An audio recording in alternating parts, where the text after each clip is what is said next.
While we've been on air, the details of the Queen's state funeral on Monday the 19th of September have been announced, as well as more on the King's programme over the next few days. Let's get more on that from Gary Gibbon in Westminster. Gary.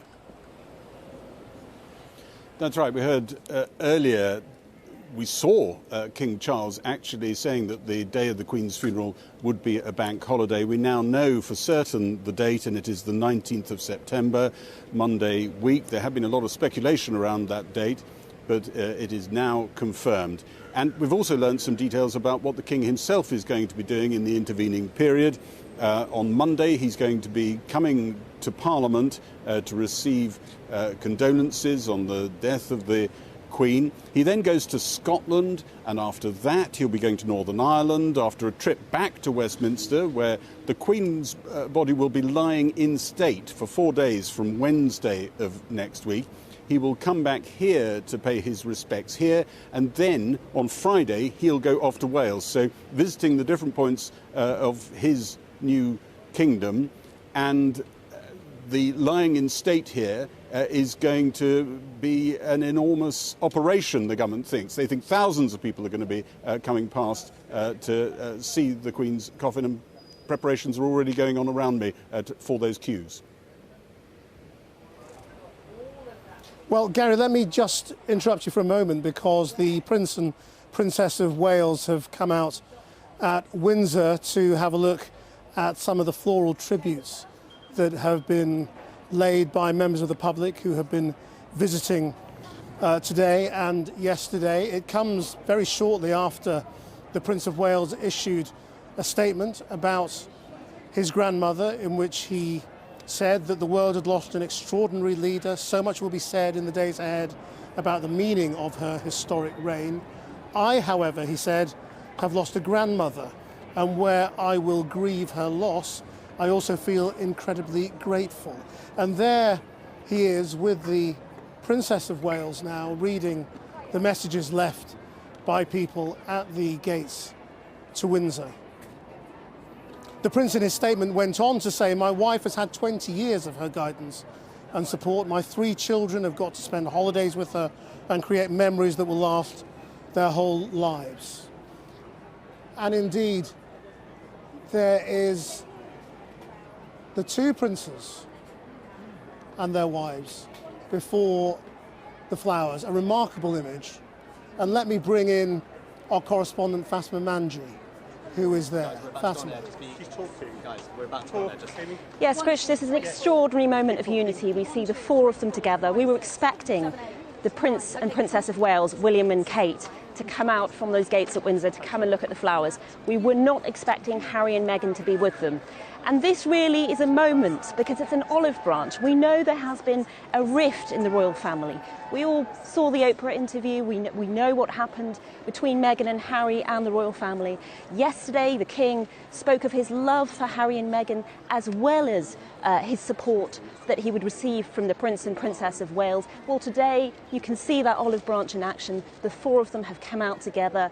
The Prince and Princess of Wales walking together, Harry and Meghan holding hands walking together. They're looking at the flowers, they're taking some time to read the messages. And really this is a symbol, after the Queen's passing, that perhaps that rift, that conflict in the royal family may now be about to heal, and this is a family about to come together.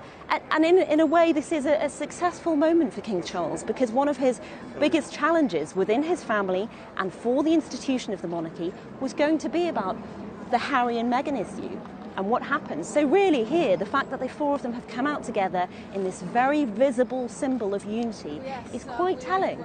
And William released that statement earlier, talking about how much he will miss his granny. That is certainly true for Harry too. You have got here 2 princes who ultimately have lost their grandmother first and foremost, and that's something that I think the crowd very much appreciate here. They cheered massively when the 4 of them came out, and I think there's a lot of love and respect being shown from the crowd here. However, there will be challenges in the future, undoubtedly.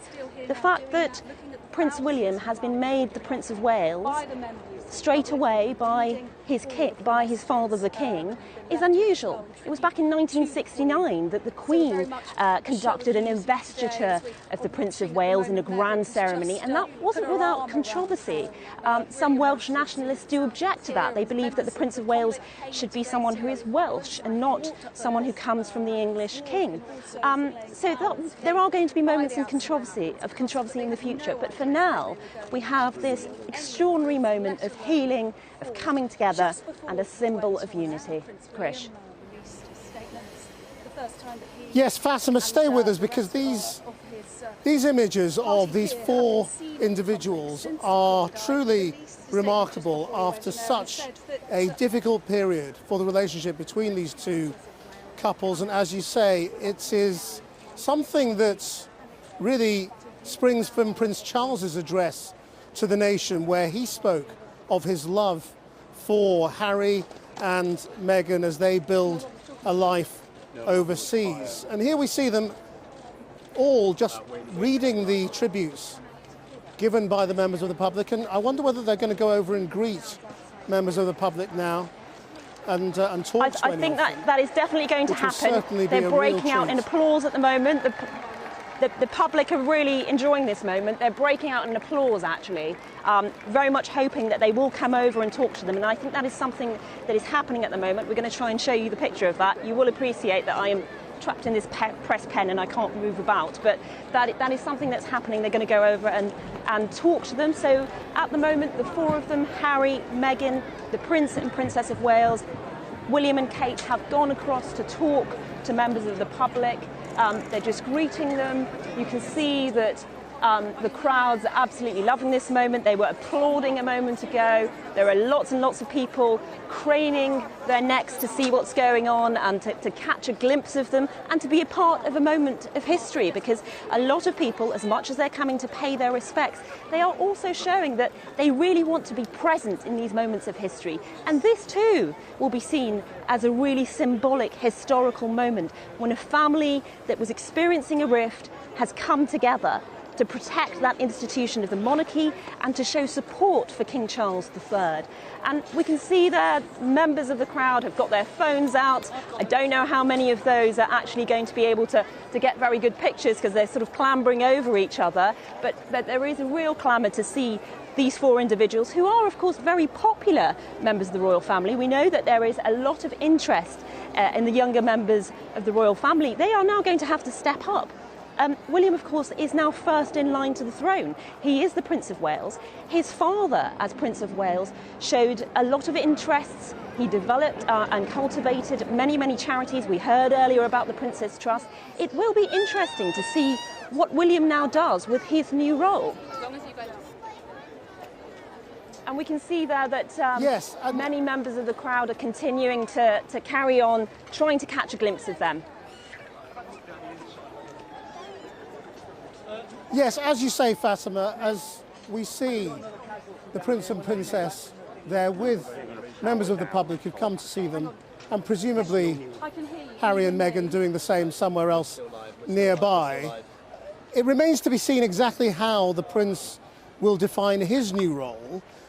We've seen how King Charles has said how his life is going to change, how he will not be able to pursue interests in the same way as he had as the Prince of Wales. But this new couple are a different generation, and they have different historic interests in terms of charity and causes that they pursue. But you sense that from the way the King has put them really very much at the forefront of his announcements, that their profile, their responsibilities are growing immensely, and will continue to do that as they define exactly what their roles will be. There have been some briefings from people close to the Prince and Princess of Wales talking about how they will not feel at all bound by history, by the previous Princess of Wales, Diana, of course, or William's father, in terms of exactly how they pursued the roles, how they will be their own people, and how they will pursue their own paths. And you can see the Princess of Wales talking especially to the children. absolutely delighted crowds who were not expecting this, and there Harry and Meghan doing the same and taking condolences and best wishes and flowers and handshakes.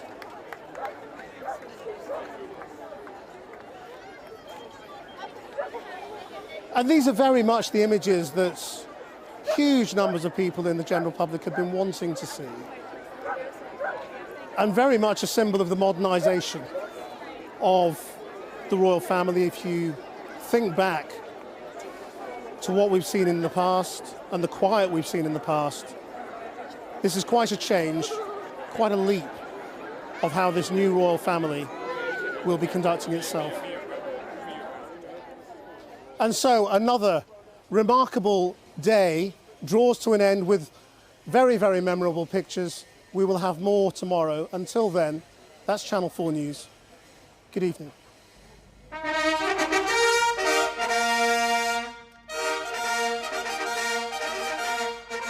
God save the King.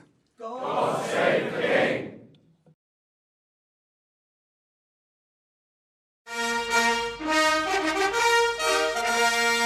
3 cheers for His Majesty the King. Hip, hip. Hooray! Hip, hip.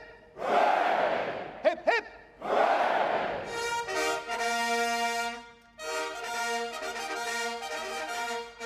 I swear by Almighty God that I will be faithful and bear true allegiance to His Majesty King Charles